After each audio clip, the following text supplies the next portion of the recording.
How we doing, ladies and gentlemen? My name is Wolf, and welcome back to my top 3 builds for Blight League. Now, in the last video, I believe I covered the 3 kind of best general builds for the league and for the league mechanic, and in this video, I want to cover the 3 best totem builds that I've came up with for you that should work very, very effectively. Of course, totems is going to be something I'm going to recommend for tower defense. You put a totem on each of the lines, and you should be able to hold things off pretty easily. I don't know if there's going to be an endless mode in the in Blight at all. I hope so. I really hope there's like an endless map or something like that. And in that case, I think totems would do very, very well. So I have 3 builds for you today, one for Templar, one for Witch, and one for Marauder. So we are going to start off with a Flame Blast Totems Templar.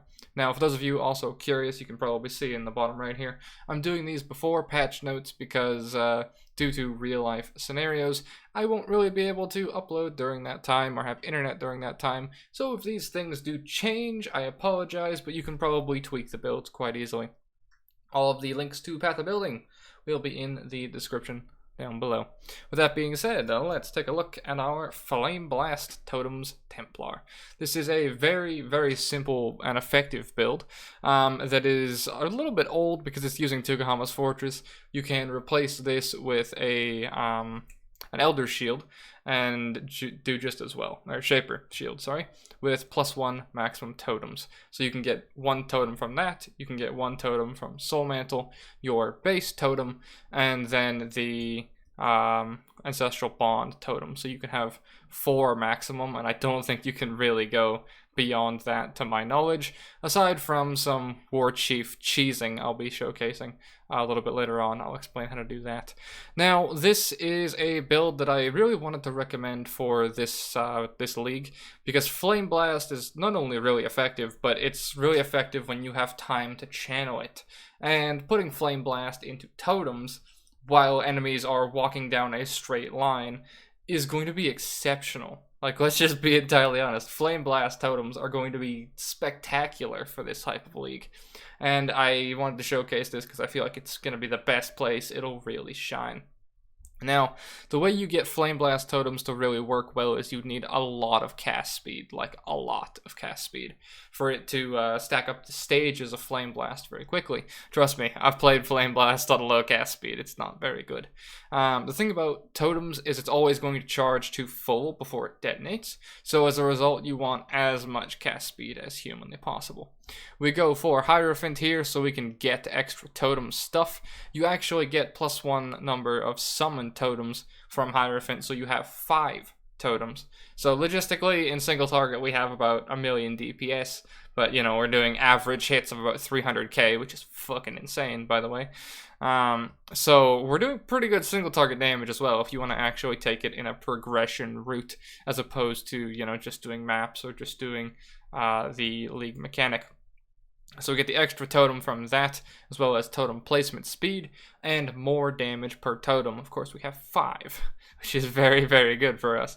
And you also get 1% life per second per totem, so that's 5% life per second. Of course, we're going to need to put more life in this thing, because we have unreserved life, or reserved life, sorry, because of Tuco's Fortress, which is a little bit odd.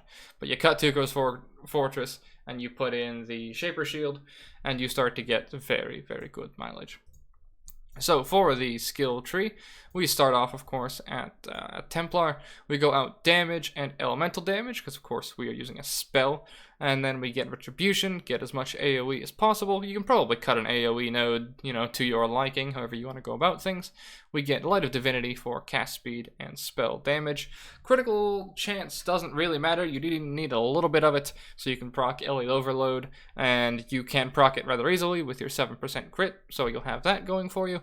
And then, of course, you want to rush Ancestral Bond while leveling. You can level this kind of however you want, really. Arc Totems are very effective. Shockwave Totems for this type of style are very effective.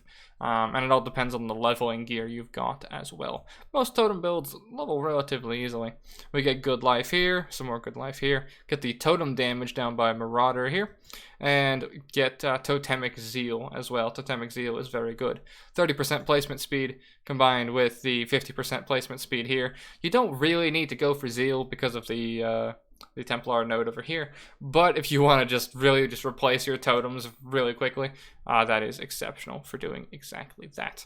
Then we come up, we get Elemental Overload for a shit ton of damage, and then Explosive Impact for fire damage, and AoE. You can also come over here for Holy Fire for added damage if you want to take that route, or you can get some elemental and fire damage down here as well. And then we get Shamanistic Fury for more placement speed and a ton more totem damage. And Cut Through Firewalker for fire damage and cast speed. And we cut up here for a bunch of fire damage from Breath of Flames. And get our AoE over at the end here. There's also this node for Mental Rapidity. That's a weird word to say. But that gives you a bunch of cast speed as well, if 7.8 cast speed on a totem isn't good enough for you. This will work exceptionally well in Blight League, depending on how many, how many lines there are. But if you place all the totems kind of like in between the lines, I'm sure you can cover pretty much everything with 5 totems. You can probably cover about 10 lines if you put it in the right spots. So that is the Flame Blast Totems Templar. The path of building for that will be in the description. So, moving swiftly onwards, we have a Ethereal Knives Occultist. Now, Occultist did get a little bit nerfed because of Vile Bastion. This is an unupdated version, so Vile Bastion doesn't exist anymore, which kind of sucks. But this is going, I believe, ES, if I remember correctly. Yeah, it looks like it. Yeah, I didn't put enough into ES on this character. It was kind of a, a theorycraft type thing. But this is an Ethereal Knives Totem Occultist. You can play this Templar and play Hierophant as well if you want to, but this is a concept that I was working on a little while ago and turned out pretty decently. Now, I saw a lot of builds that were using Ethereal Knives with the the Threshold Jewel that made the knives like explode out of it, and I was like, I could do that for a Deadeye or something and maybe have some fun there. But then I realized, well, what if I put it on a totem? And I hadn't really experimented much with ES, so I was like, okay, well, maybe I go ES, do that sort of thing. And from my experience, you're going to want to get the ES node down here to make you that much more tanky. But you see, I go all the way over here to get cold damage and cold conversion, because I turn the Ethereal Knives to 100% cold damage, allowing me to get a lot of multipliers out of elemental damage and that sort of stuff. And that is where Occultist comes in to get a ton of cold damage out of Void Beacon, reducing people's cold res. Now, you can do a couple different things with that, because of course, Vile Bastion's gone, which sucks. So you can get like cold damage here, chills, and that sort of stuff. You can get your hexes, you can get Malediction to make cursed enemies explode, and start having very good chain reactions with that. That could work very well for Blight League as well, because you chain reaction down the line and everything goes off. A Contagion style of build. Words are fucking hard, man, I tell you. Contagion could be a lot of fun as well. Maybe Contagion totems or manually casted stuff. Could be very intriguing. So for the skill tree, we can go either way, and we do go both ways. To the right, you want to kind of rush here first for Ring of Blades, so you can get your Ethereal Knives fire projectiles in a Nova, and fire 5 additional projectiles. You can level this as EK rather easily, or you can rush to the left and get Ancestral Bond, and level it as Totems very easily as well. Arc Totems, Flame Totems, and that sort of thing will work very effectively for leveling. We're also getting Power Charges, which will do a lot of damage and give us a little bit of extra crit strike chance. LE Overload, we have, of course, crit strike, so pick it up while you can. I still miss using this on melee builds, man, I really do. But yeah, you can go either way. Make sure you pick up the totem damage, ES up here, power charges, and your cold damage and chill effects up here, as well as it also leeches cold damage as energy shield. This counts for your totems, I do believe, which allows you to leech back your ES. Now, in regards to items, we didn't really put much in other than, you know, Soul Mantle and then the +1 shield, so we're at 4 totems. So you put on the rest of your ES gear, and of course your ES total goes higher. Probably pick up some ES down here as well, and get that little bit extra. As well as life regen applying to ES from Zealot's Oath to make you that little bit tankier. Put in a stone golem, and you'll be well on your path to rather tanky, if I'm entirely honest. Obviously, we go CI because we're going ES, and we pop over here for mana on kill to kind of alleviate the mana problems, because there's a hefty mana cost on this one. But the thing about Witch is it can pull out rather good total mana very, very easily. And then we come down to get Winter Spirit, because Winter Spirit and weapon cold damage here gives you combined 40% conversion, as well as Hrim Sorrows or Hrim Burns give you 50%. Now, you think that that's only like, you know, 90%, right? But in reality, when you go and look at the calculations, it gives you 100% conversion. I don't remember exactly where to look for it. It's been a while. But yeah, you get 115% conversion to cold, because I think the conversion amounts multiply, unless that's just Path of Building being weird. That's a possibility too. But yeah, I mean, I trust Path of Building. It says it works. And it's an intriguing concept, that's for sure, because I wanted to try and find a way to make Ethereal Knives work, and this is the best way that I've found, outside of maybe playing a very speed-oriented Deadeye with double wands or something like that. I still want to make a build based around that. But that is my CI Ethereal Knives Totem Occultist. That'll be in the description as well. Now, we're going to go for the classic. You guys have seen it many, many times, and I've made many of them. That is going to be Face Breakers. Face Breaker, War Chief, Chieftain. Now, normally I like to play it Berserker, but they changed the way Berserker worked a long time ago. So, well, not a long time ago, last league, I guess. So my favorite rendition of Face Breakers doesn't really work anymore. So we're going to be playing Facebreaker, War Chief, Chieftain, pulling out very effective damage with the new Chieftain tree and Tukahama's War Herald, which leeches totem damage to you as life. We have a rather decent life pool with only, you know, a couple of uniques, really. But yeah, so the biggest thing is, this is going to look scary. I get you with that one. The biggest thing you need is Face Breakers, and you can pretty much play the whole build. Everything else is adding damage on top of that. The main things you want are the +1 Totems shield. Obviously, that's a big thing for playing totem builds. At least recently. Soul Mantle gives you an extra totem, and I talked about this in the other video that I did. If you're playing with Soul Mantle, if you use a Flask that mitigates curses, removes curse applications and stuff, you just are not affected by the downside of Soul Mantle. So you put it on an Onslaught Flask, on a Quicksilver Flask, on that sort of thing, and majestically you can't be cursed, and Soul Mantle can't curse you. Keep it up 24/7, and you are more than fine. So, to cover the rest of the stuff, we have Dyed Bellow, which gives us added fizz to attacks. Added fizz to attacks is the main way we're going to be scaling up Facebreaker damage. And as a result, you want it pretty much everywhere. So Blood Grip has fizz to attacks, Meganords has fizz to attacks, 2 Steel Rings with fizz to attacks, and then of course no weapon because we're using Facebreakers. The higher rolled Facebreakers, the better. And then in regards for Flasks, Lion's Roar is exceptional for more melee damage. Now, there's a couple of tricks I can teach you with this build. Essentially, the way that this is going to work is you have a 4 totem limit. However, you can actually get 5, because you can put down 4 totems, 4 war chiefs, and then an, a Vol Ancestral War Chief down afterwards. So you can put down the 4 of them, and you can put the Vol one after, and have like 5 totems at the same time, which is really good for bossing, and which pushes this build up to just shy of 3.5 million, somewhere around there. Because I'm trying to do like quick maths and like subtract the numbers, but I'd say it's somewhere around there, really. And of course, since you have 5 totems and Vol Ancestral War Chiefs jump around, that's going to be grand for Blight League. So all those lines, you put them in between, and the fucking hammers bounce down the sides. and then the Vol War Chiefs jumping around, right? You can put down multiple Vol War Chiefs, and you can see kind of how things end up going. So this is one of my all-in-all favorite builds. I don't know why. It's just a lot of fun to see this totem just fucking whacking shit over and over. And I still am looking forward to the day where I can put totems on my character's back.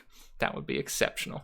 For the skill tree, it's pretty simple, pretty bog standard for Marauder and the way I build these types of things, which is as much life as possible. Then we get shield damage, get diamond skin, cut through, get life, come down, get lust for carnage for attack speed, and physical damage leached as life. Come down here to get fizz damage as extra fire, which is huge. Probably grab arsonist too. I don't know why I don't really have it. This was made last league, so come over here, get berserking, get totemic zeal, get constitution, get your totem damage here. Now, biggest thing is if you're just starting to level this character, you can play ancestral protector with melee splash, and that will pretty much play like a War Chief build up until you get War Chief. So you can do that, you can put on the face breakers at 16, and you can level basically with War Chief from level like 8. It's pretty good. I learned that trick a little while ago. But if you want a leveling path, you rush Resolute Technique, so you never miss, and then you rush up to Ancestral Bond. And then from there, you have to go around this way to go Avatar of Fire. So you go Keystone, Keystone, Keystone, and then from there you can kind of decide, okay, do I want to get damage? Do I want to get fire damage? Do I want to get excess minion damage? Because, you know, I use that trick quite a bit to get extra damage. Do I want the burning damage and damage as fire here? You kind of want some of the conversion here. That's 50% conversion there. And then Chieftain gives you conversion from Nagamu's, I'll probably say it wrong, but Nagamu's Flame Advance combined with Avatar Fire gives you 100% fire conversion, as well as a massive damage steroid that's not going to ever count into Path of Building. So the damage goes even higher, by the way, as well as, you know, Death Fury and Tukahama's War Herald. Now, these are very intriguing. Your totems are immune to fire damage. This is also another thing you're going to want to pick up. Basically, get all of these, obviously. But order-wise, I would say Nagamu's Flame Advance, and then Moon Presence, and War Herald, third, and then fourth, you want to get Death Fury. Why do I say that? Is because Tukahama's War Herald gives you damage leached by your totems as life, which makes you pretty much unkillable, which is good when you have 4/5 totems. And this also gives you War Chief Totem's activation range, which means you can drop it and then run away from it, and it'll still stay up. Because the problem with War Chiefs is if you drop them and you run off the screen, they stop doing damage.